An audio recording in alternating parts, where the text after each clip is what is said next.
Welcome, everyone. I'm Donna McPhee. I graduated from Columbia College in 1989, and I'm the president of the Columbia Alumni Association and also an athletics alum. I played tennis several decades ago. I'm pleased to introduce a collaboration between Columbia at Home and Columbia Athletics. Because we're all missing the excitement of the Olympic Games this summer, we're pleased to welcome 3 former Olympians with Columbia connections to reflect on their experience. I'm excited to now introduce our panelists. Scott Donie arrived at Columbia in 2016 as head coach of the Columbia diving program. Prior to joining Columbia, Scott spent an unprecedented 16 seasons at the helm of the NYU diving program. He brings with him impressive credentials as a 1992 and 1996 United States Olympian, highlighted by capturing the silver medal in the 10-meter platform dive at the 1992 Games in Barcelona. Erinn Smart is a 2001 graduate of Barnard College. Fencing has always run in her family. She began fencing at the age of 11, and once arriving on campus, she was a 2-time All-American for Columbia in women's foil. Twice she reached the finals at the NCAA championships, and although she gained second place both times, her fencing career continued as she won the U.S. national championships in 1998, 2002, 2004, and 2008. In 2008, she fenced for the U.S. women's foil team, capturing a silver medal in her second straight Olympic appearance. Erinn went on to earn her MBA from the Wharton School in 2013. Our third panelist, Erison Hurtault, is a 2007 graduate of Columbia University with a bachelor's degree in economics. While at Columbia, Erison was an 11-time first-team All-Ivy League performer for the Lions. During his undergraduate career, he went undefeated within Ivy competition and was an 8-time champion in the 400 meters. A 2-time Olympian, Hurtault represented the Commonwealth of Dominica in the 400 meters at both the Beijing and London Olympic Games. In 2016, Erison was named head coach of the men's and women's cross-country and track and field teams at NYU. Our moderator is Peter Pilling. Peter is the Campbell Family Director of Intercollegiate Athletics and Physical Education and is entering his 5th full academic year at the helm of Columbia Athletics. He has had an incredibly successful tenure thus far. Although this past year's season was cut short, we still saw Columbia women's cross country and Columbia women's fencing repeat as Ivy champions. We had a number of individual Ivy League event champions, and many of our teams and individuals still earned postseason berths. We are all incredibly grateful for the leadership of Peter during these uncertain and challenging times. Now I'll turn it over to Peter, and enjoy. Awesome. Thanks, Donna. Appreciate this opportunity we have to spend some time with some Olympians. This is a great opportunity for us to share their insight and their experiences, both as Olympians and then also for those that attended Barnard and Columbia. And we appreciate the partnership with the Alumni Association for all that you've done for us and what you do for the athletic department. So before we get started, I just want to give everybody a little bit of background about Columbia Olympic history. We've had 46 Columbia Barnard grads that have participated in the Olympic Games, and we've won 5 gold medals, 5 silver medals, and 4 bronze medals. And most recently, I think we all know that Katie Miley won a gold and a bronze in Rio in the Summer Games. It's interesting, we had an Olympian participate in the 1896 first modern Olympic Games in Athens, and we've had representation throughout the years with the Olympians. And we're so appreciative and grateful to have the opportunity to spend some time with some Olympians tonight. And thank you to each one of you. We'll get started with Scott. And Scott, tell us a little bit about your journey to become an Olympian. And at what point in your life did you feel like, hey, this is a possibility. I have an opportunity to compete in the Olympic Games? Thank you, Peter. So actually, my journey come straight through Columbia University. When I was 8 years old, I was first inspired to become an Olympian by watching Bruce Jenner win the decathlon in the '76 Olympics. And when I was an 8-year-old watching and seeing what he had done, it occurred to me that he had kind of united the world in a moment of athletic success. And I didn't even know what the Olympics was, but I thought that is what I want to do. And I had just begun diving. I had been on the swim team. I played soccer and baseball like a lot of kids. And by the time I was 11, I had qualified for the junior nationals in diving. And at the end of that competition, where I had gotten last place, my coach in New Jersey, where I grew up, recommended that I get a better coach because he saw potential in me. And he recommended the coach at Columbia University. So from the age of 11 till I was 14, I came onto campus at Columbia and was coached by the then varsity coach of the diving team. Jim Stilson was his name. And I dove on his club program. And, so I've been supported by Columbia in my dream from when I was young. And I think the first time it really dawned on me that it would become a reality was probably at the age of 14 when I won my first junior national title. Awesome. Erison, why don't you share with us your Olympic journey and when you finally realized you had an opportunity to participate in the Olympic Games? So, I think as a kid, I always wanted to be an athlete. I didn't really play any organized sports until high school. I started in basketball. That, given the fact that I was taller than my father by about 6 inches already at that point, and I didn't see the prospect of me getting much taller, and I spent a lot of time on the bench as well, so I didn't see myself going that far in basketball. But I started trying to field my freshman year in high school and took off from there. I mean, by my end of my high school career, I was a state champion in a number of events, and I knew I wanted to do it on the next level. But during my time at Columbia, I think it was my sophomore and junior year, I had a really great coach, Coach Derek Atkins. And he was actually the '96 gold medalist in the 400-meter hurdles. And he really got me thinking that I can do this on the next level. And, he set me on that path. So, throughout the next couple of years, I kind of set that goal. And it was actually my last race in the Columbia Blue at the NCAA championships my senior year.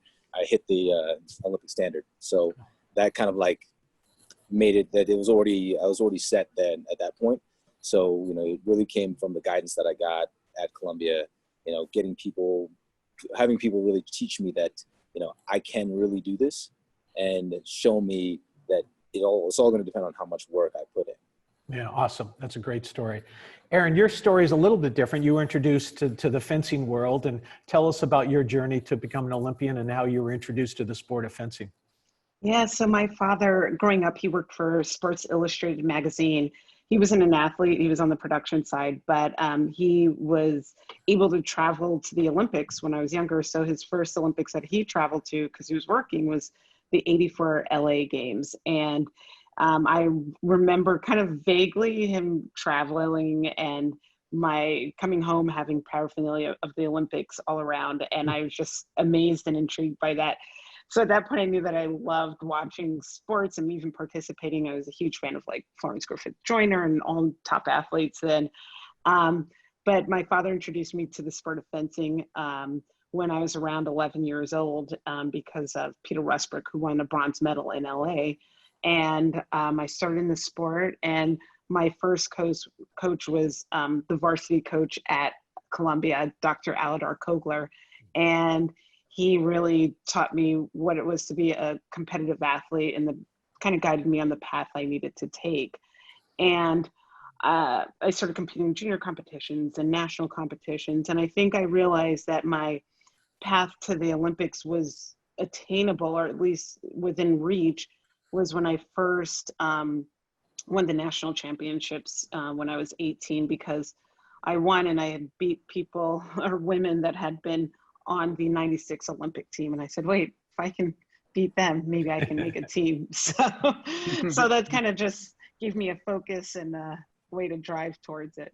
Yeah, and you also had a unique experience is that your brother was an Olympian too. Could you tell us a little backstory about that also? Yeah, so I was the first one to start in fencing, and my brother's older, just about 2 years older than me, and he started maybe a year or two after I did, and we both, it almost ended up being like a family sport for us, but we both fenced alongside each other in junior competitions, national competitions, and we were both fortunate enough to make the first team. He competed in Sydney, and I was the alternate in Sydney, and we both competed in both Athens as well as Beijing. So it kind of became a family affair for us in terms of being fortunate of both of us making the teams together. Yeah, that's awesome. Your parents had a few extensive road trips to go to Olympic Games, right? Oh yeah, they did. My mom became a great planner when it came to that. And then you and your brother ended up winning silver medals in Beijing too, right? Yeah, so I always say my brother at that point, he was like, maybe the odds were more in his favor, but I actually competed the day before him in the team event. And my team had beat Poland and then Hungary, which got us into the medal round. And then the next day, he ended up winning a silver medal as well. So awesome. it was great. What an amazing family celebration. It was. All right, let's journey into the Olympic experience. And one of the great things I think that takes place in the Olympic Games is the opening ceremonies. And I would like each of you to share, your Olympic opening ceremony experience. And Erison, you have something a little bit unique too. And there's kind of a funny backstory too about your experience in opening ceremonies. So we'd love for you to share that with everybody too. Okay. Yeah, I mean, my first Olympics in Beijing, the biggest competition I'd been in before that was probably the pin relays. And then going from that into the Olympics was just an entirely different world, and the other panelists can tell you that, it's like you go to a country and all hands on deck. I can't imagine an effort that a country undertakes that takes more from them other than like a war. It's like a war and then the Olympics, and then putting that on and being the host and taking care of everybody and coordinating all of that, you can see it and feel it in every moment as soon as you land at the airport. But the opening ceremony in Beijing, again, huge moment, awesome show, awesome opening ceremony. Same in London, but actually, and when I had the honor to be the flag bearer in London, I actually almost missed it. I mentioned to you yesterday, so we, before the opening ceremony, you've got to line up for a really, really long time. I mean, for a couple hours, you're out there as the show's going on, so you don't see much. But as you get closer, there's a lot more staff getting you organized and making people are ready, making sure you know what's going on. And I judged that I had a few minutes before we were up to go out, and the staff were running around. They asked if anybody needed to go to the bathroom. So I said, you know what, I should probably do that. So, you've got these people running around in all black and the headsets. One woman just grabbed my arm and she's just running down the hall with me. And something told me, I don't know what it is, that like, I should turn back because this is taking too long. I'm not going to make it. So I turned back. I didn't even tell her. She just kept running. Turned back, got out through the double doors, backed out to the funnel where we're going out to the stadium, and they're screaming, looking for me. I'm like, oh, I'm right here. They just handed me the flag and I walked out. It was like there was a 5-second delay. So yeah, I mean, but that was, again, it was another awesome show, awesome experience. It's always something really, really special. You've got world leaders there. You've got so many people there who are really proud to represent. Yeah, awesome. That's a great story. And could have been an even more interesting story if you would have disappeared for a while your country was introduced. So.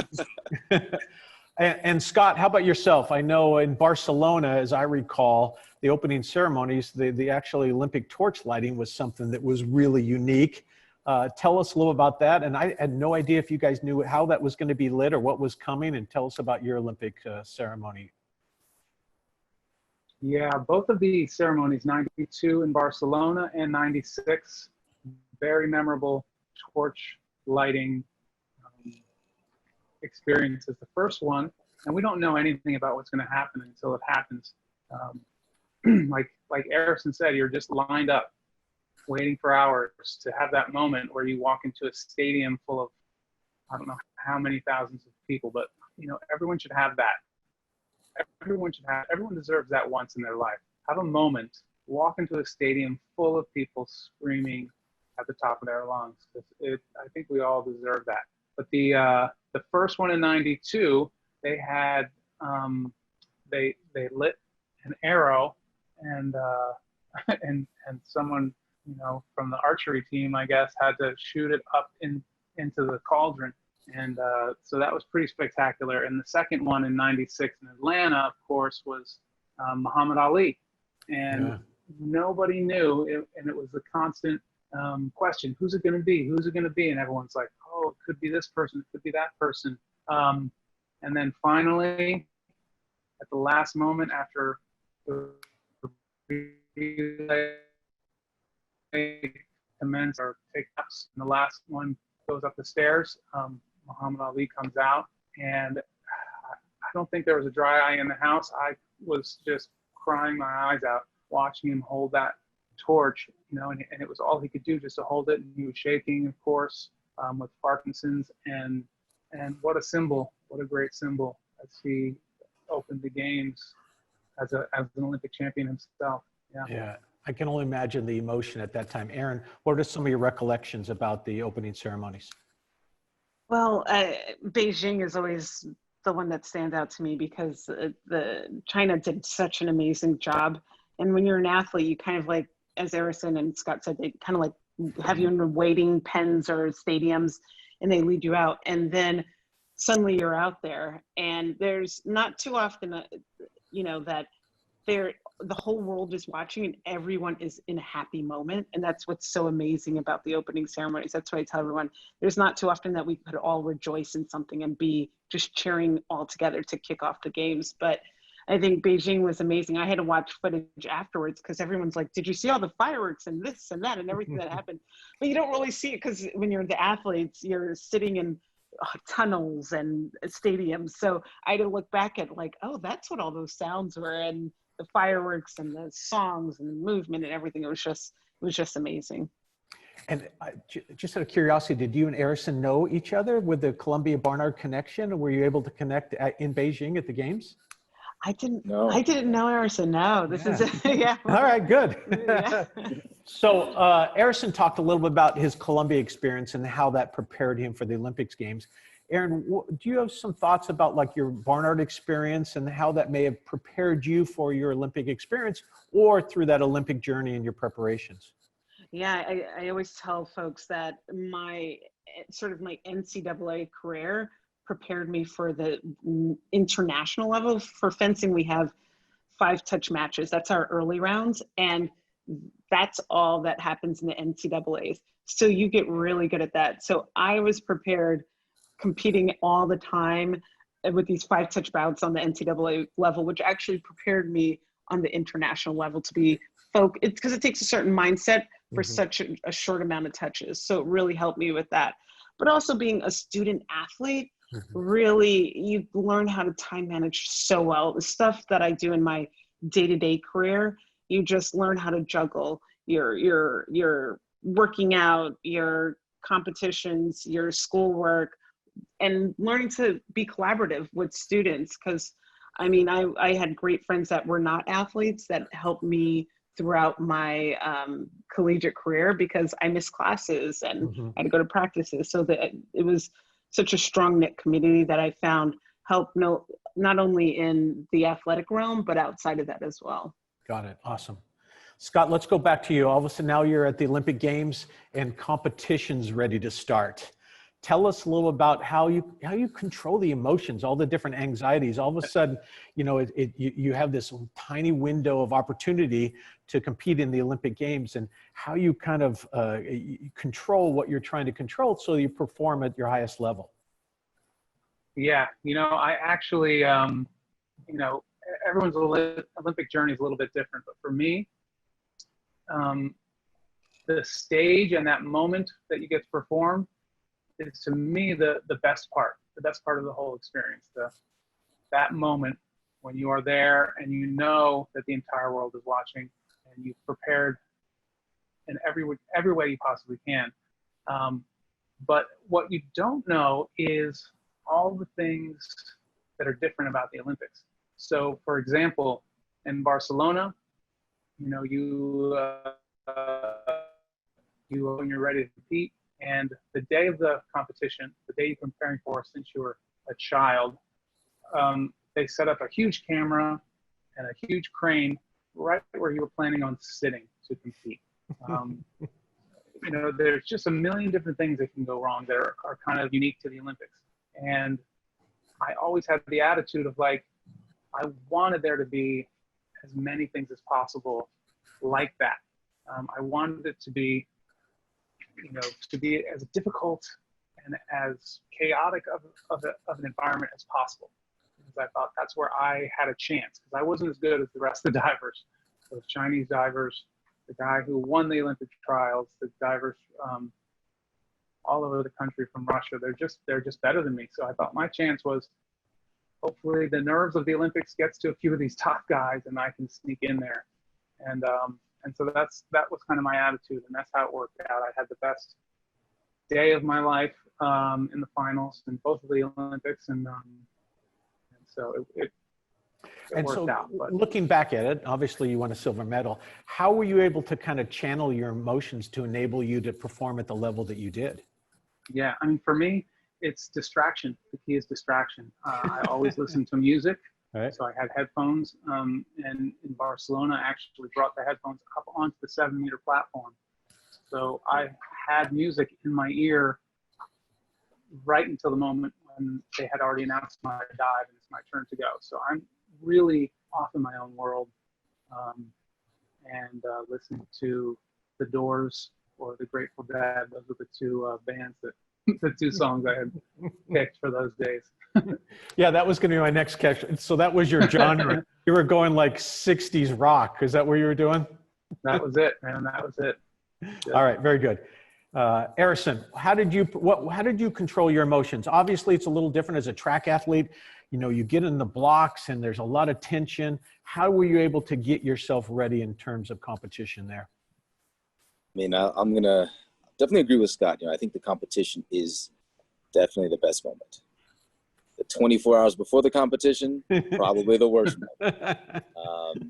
So I don't know if I control that. I mean, I have like vivid memories of, you know, the night before. I remember I had a plan. I would always write out a schedule from race time. I mean, they would have race down to the minute, the time we're going to start, down to time I'm going to warm up, last snack, last meal before the race, when I'm going to wake up, when I'm going to shake out. You know, even the night before, I remember I was going to say, hey, I'm just going to relax, watch a movie in bed. And then I was laying in bed trying to watch a movie, and my heart is just pounding. And then next day I wake up and, you know, I'm going through the motions, and I remember going to the cafeteria where we all eat, and I saw one of the guys who's one of the best in the world in my event throwing up outside. And I was just like, it was like, why is he so scared? Coming back to my room, getting ready to get dressed. And then I saw a couple other guys already leaving to go to the track from the Bahamas. And I'm like, okay, wait, am I off? Am I behind? What should I be doing? But I was able to kind of like tap back in to what I learned at Columbia. It's just like, focus on what you're doing. You know, stuff I learned from Coach Wood, stuff I learned from Coach Atkins is that, look, it's about what you put in, your plan, your focus. You know, those types of things, when you kind of block out the outside world, it's sort of like a distraction, where it's just, you know, it's kind of the opposite of Scott, I guess. I don't look outside, I look internally, and I just try to forget about anything else that's happening. How about go-to music? Did you have go-to music? I actually, as soon as I start warming up, I don't use music. I'm just like in the process. Yeah. I can only imagine just something as simple as falling asleep the night before. I would have envisioned like that would have been next to impossible. Some of the worst nights of sleep I've ever had. Yeah. For sure. And then how about, because obviously the sports psychology plays a bigger role. Did you guys, Erison, I'll let you answer this first.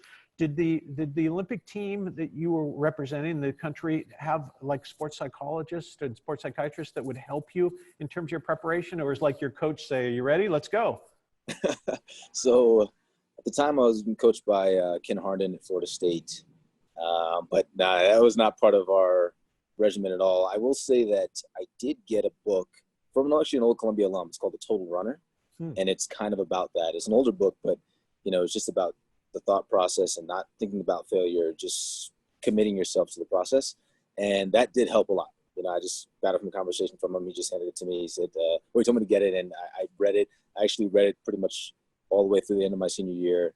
And anytime I was going through big races, there's specific passages that I would tap into, read, listen, and just like go through in my mind. And I think it definitely did help. I mean, I think that's an area that a lot of athletes can benefit from. Yeah, that's great. There's so much talent. And as a coach, I now see where the barriers really lie for probably 80 to 90% of the people out there. Yeah, it's amazing how many Columbia experiences you've fallen back onto in terms of the preparation and really cherish the experiences you had at Columbia and use those as preparation or motivation for your Olympic experience too. That's awesome. Erinn, tell us about, preparation for competition, what you did, how you kind of controlled the anxiety or emotion going into your first competition. Yeah, well, I was lucky. My first coach, Dr. Aladar Kogler, he's a sports psychologist. So I didn't realize I was being taught this at a young age. When you're 12, you're like, what am I doing? Why am I closing my eyes and visualizing myself being the best me and performing the best actions? So that being taught that at an early age really helped me with my progress going forward throughout my collegiate career and my international career. It just really taught me how to focus in on how to, when you're preparing the night before, it isn't easy to sleep before competitions, or how do you focus in on the micro goals and getting to those macro goals. But yeah, I was very fortunate in having a sports psychologist for a coach early on to help out and really help me figure out what my goals are, short and long term overall. Yeah, and so as everybody knows, you're fortunate enough to win a silver medal, which I think you have with you right now, right? So I do. Hold that up for everybody to see. So tell us about that experience, just being on the podium, what that was like, receiving your medal, the emotion behind that, your family being there, your brother being there. Just share with that some of those experiences about that. Yeah, so sometimes I always tell people, when you see pictures of me, like right after that happens, there's a look of shock, like me on the fencing strip, because I realize like I'm about to win an Olympic medal. And it's hard to, not everyone gets to achieve their life goals. Right. And that for me, I was very fortunate and blessed to achieve a lifetime goal.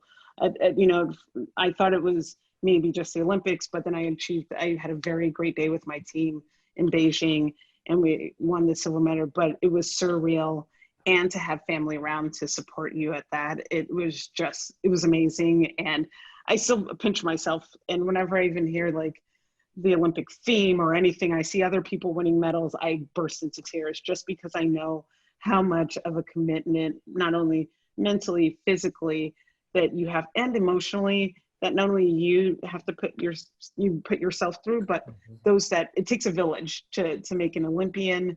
It takes so many people to get you there. It's not done alone, whether it's teammates, coaches, parents, siblings. So it's always like, it's a pinch yourself moment, like what's happening. That's awesome. That's great. So once you won your medal and you were given the medal, did you take it off at all when you were in Beijing, or did you wear it for the remaining part of the Olympics?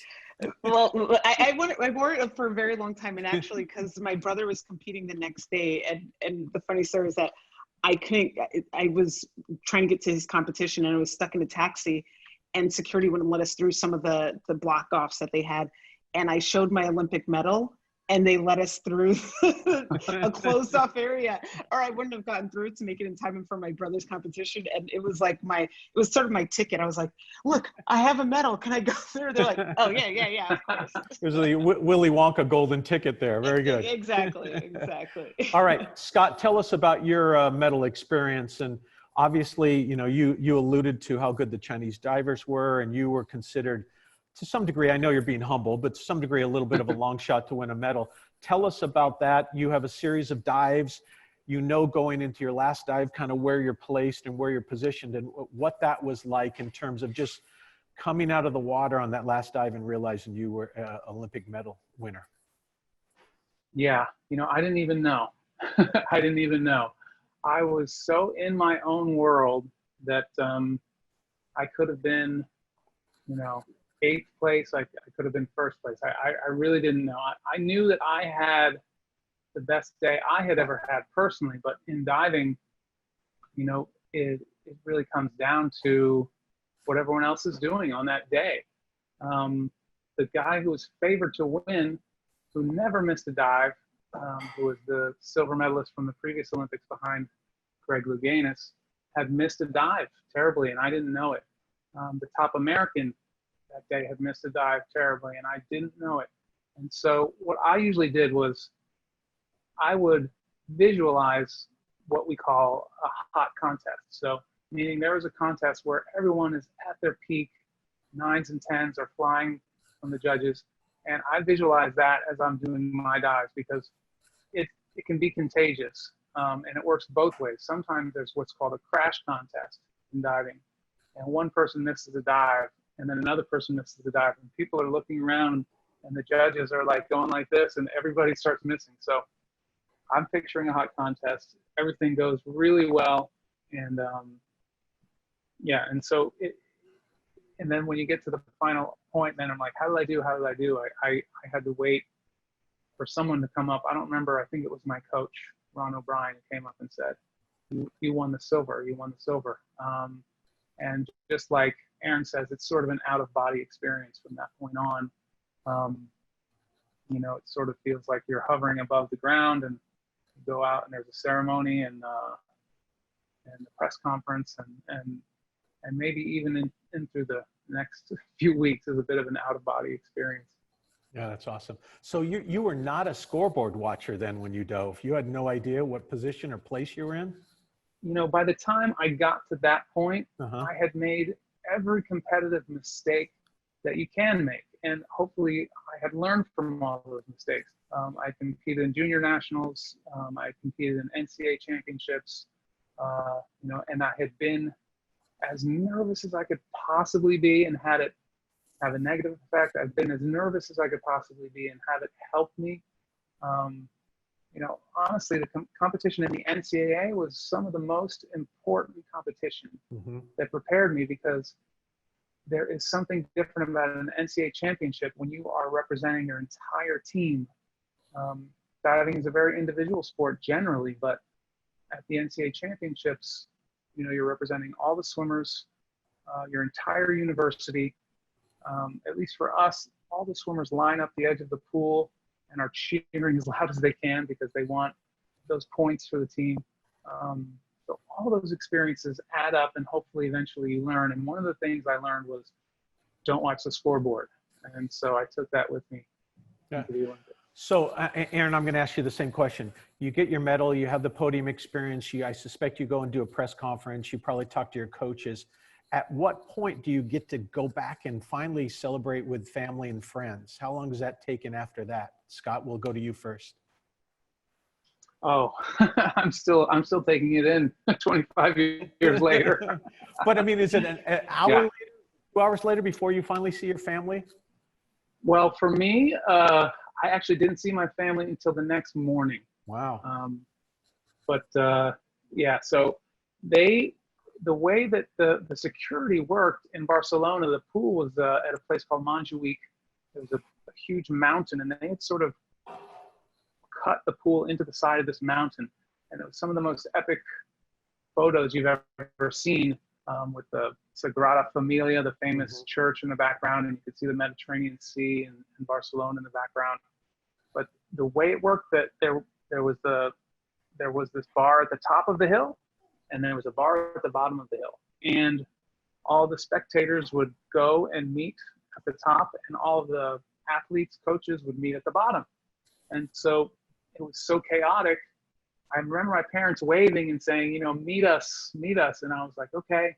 But the way the security works, you kind of have to go to the bottom of the hill. So I went to the bottom, and I never found them. And of course, back in those days, because I'm old, there weren't cell phones. There, Yeah. you know, I think there was just pagers were a thing, but I didn't have a pager. You know, so I didn't see him till the next morning. Oh God, that's amazing. Erinn, how about yourself? When did you finally connect with your family and friends?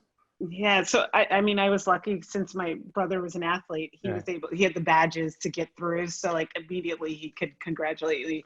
But for the rest of my family and friends, we were actually able to meet up later that evening because you have to go through, like you said, the press conferences as well as drug testing and just all of those, just so many different steps that I had never experienced before that you Right. have to go through.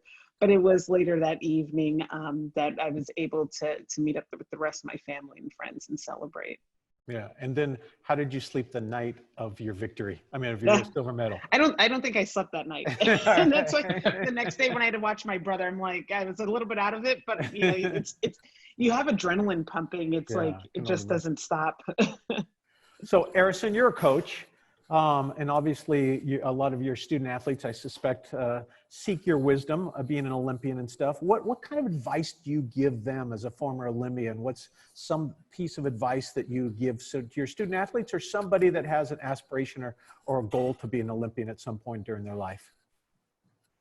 And I think some of the best advice I've had, and I've had this a little bit before, but is just, you know, understand that if you can find out and be honest with yourself and find out where you are now and build off of that, it's so much better than looking to someone else and trying to mimic them. You know, trying to understand who you are as an athlete, what you need as an athlete, how you get better, where your weaknesses are, and being honest about that is huge. So many people get into an environment where, you know, they go into a training session and all they're trying to do is beat their teammate. Even though the coach is saying, listen, like, I don't want you giving that effort today. I want you to be in third today, you know, but they can't get over the fact that, you know, they're giving something up. You know, some athletes a lot of times can be their own worst enemy. So I try to tell them, look, understand that. And even when you recognize those weaknesses, it doesn't mean you can't get better. You're actually putting yourself in the optimal place to get better.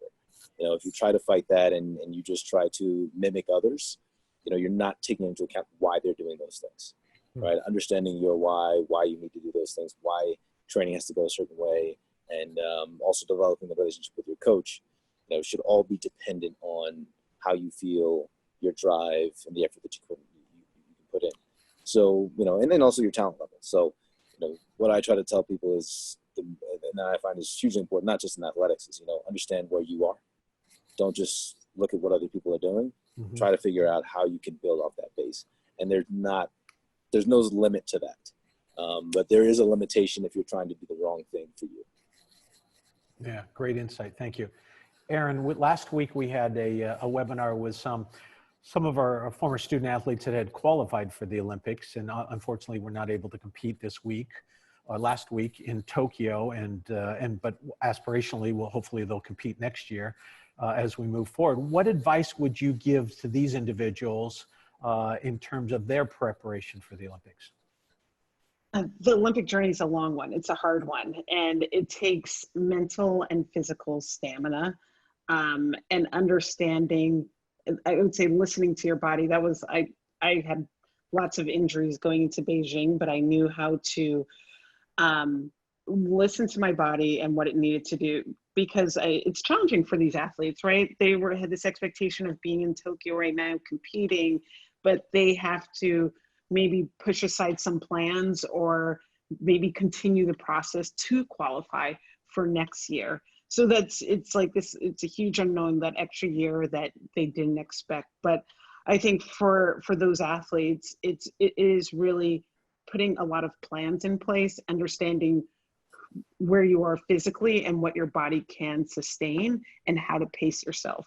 Because it's not a sprint, it's a marathon to get to that dream, and listening to your own self and planning ahead I think was always critical for my goals. Yeah, great insight. In fact, they alluded to that quite a bit. In the silver lining with the pandemic is they've been able to kind of focus on nutritional components, obviously giving their bodies a little bit of a rest, and then also the mental health and the mental preparation side of everything. And so they were all thinking about different ways that they could properly prepare themselves other than just running faster or jumping higher that we naturally think of when we think about the Olympics too. Scott, any other insight then too for those? I know that you have a young man in your program that was training to be an Olympian and had great aspirations there. What insight would you give to these individuals that are hopefully competing next year in the Tokyo Games? Yeah, so yeah, I have an athlete on the Columbia team, Jonathan Suco from Switzerland, who is still chasing that dream right now. So he's training and had been hoping to compete right now, but he's trying to prepare. And his qualifying meet will be in February. The World Cup will be held, hopefully, unless it gets canceled or postponed, in Tokyo. And you know, the advice that I would give is you have to do that extra thing, the extra thing. That for me, the difference, you know, that came down to in '92 was the nutrition piece of it. I had, up to that point, I was young and I was very athletic, but I ate whatever I wanted and didn't think about it. And it was about, I don't know, 4 or 5 months before the '92 trials when I decided, you know what, I'm going to add this piece that I've never ever done. And I ate super, super healthy. And I got leaner, I got quicker, and it made that difference. And also there is something that you can learn from every coach that you have. And you have to try and get every resource that you have along the way, because it takes every ounce to get you to where you want to go. And the coaches that I had from back at my junior days when I was at Columbia, Ron O'Brien was my coach for quite a while, who was a famous Olympic coach. Randy Abelman at the University of Miami. They all gave me so much. And the support, you know, for at least for Olympic sports, the support of the university system and the NCAA coaching community is invaluable. It's invaluable. The USA would not be able to field a team if it wasn't for all sport places like Columbia, Barnard, and all these universities where all these club programs exist. So I just got to thank everybody along the way, and especially mom and dad who got me to and from practice every day. That's awesome. And Scott, I believe you also have your silver medal around there too. Could you show it for everybody? I think you have it. There we go. There all right. It is. Awesome. Incredible. Many years Congratulations. later, still holding up. Yeah, exactly. All right, we have a question from an individual on the webinar. Erison, we're going to ask you this question, like, what was it like living in the Olympic Village? And what was like the good side? What was the bad side? What were the challenging sides? Because you are kind of confined in a specific area. So tell us a little about being in the Olympic Village. I mean, there's very few downsides. I mean, it's a lot of fun. You know, you get to basically see people from all around the world. I mean, one of the downsides, I would say, language barriers. You know, you want to talk to certain people, you want to interact with them, but, you know, they speak Russian and I don't speak Russian. So, you know, something like that come up. But I think just the best thing is just the community. You know, you get there, you sit down, you hang out. I mean, when I got there, I knew a few people who were also Olympians and spent time with them. But when you start to really connect with the athletes and you learn about what their Olympic journey is like for them, you know, and, you know, sometimes you talk to them and they're talking about, you know, real like world issues that are happening in their country and how this is not just about sports for them. This is about, you know, showing their village, their, you know, their family, their state or whatever it is that, you know, they can do things that are great. You know, that was probably the best part of being in the Olympic Village in both my Olympics. You know, outside of that, I think one of the tougher things to deal with is just kind of being in that atmosphere for a prolonged period. You know, track and field is typically later on in the Olympics. So, you know, if I came there for a couple of days, you kind of maintain that arousal, that's okay. But trying to kind of keeps you on edge for a much longer time going throughout. It's kind of hard to relax there, you know, when you're sitting there eating and then number one in the world walks by. And then you're like, oh. I remember when you're trying to have a conversation with your friend, you know, it gets a little bit tougher. But it's again, it's a unique once in a lifetime experience that You know, you're sitting there, and then in London, you know, the Queen of England like walks into the cafeteria and starts shaking people's hands. You know, King of Spain is walking around. It was awesome. You know, but you know, there's the downsides when you're trying to be fully focused, because it's that one place where everything around you is just so off the charts. It's pulling your attention so many different ways. Right. And so describe this. Your sleeping accommodations are in a particular area, probably where you sleep with your country or whatever it may be. Yeah. Obviously, your Olympic Village area is open.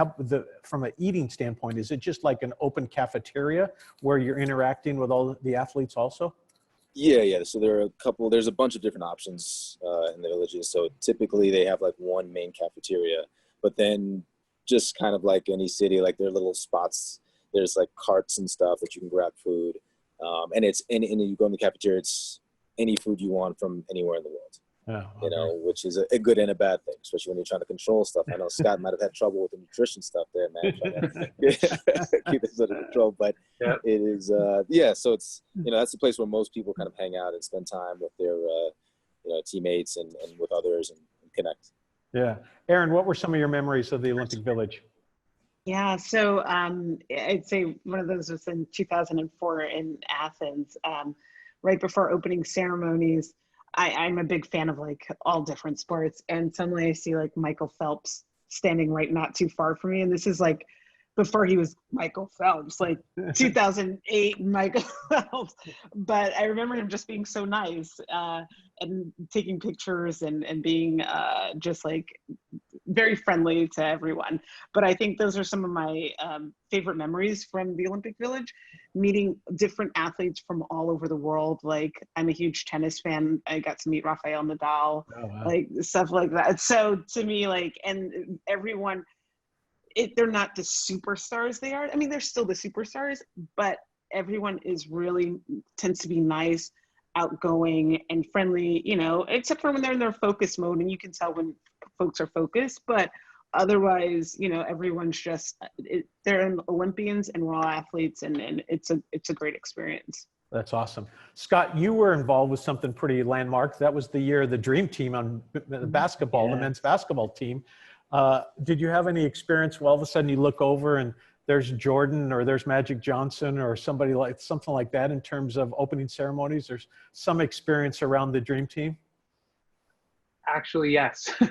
I was at opening ceremonies, and there was a huge crowd of people. And I walk over and I kind of work my way into the crowd. And it's Magic Johnson, and I, you know, trading pins is a big thing when you're at the Olympics. And so I had a little bag full of U.S. diving pins, and I was like, hey, USA Diving, you know, we're fans of USA Basketball. Would you like to trade pins? You know, thank you for all you do representing our country, you know.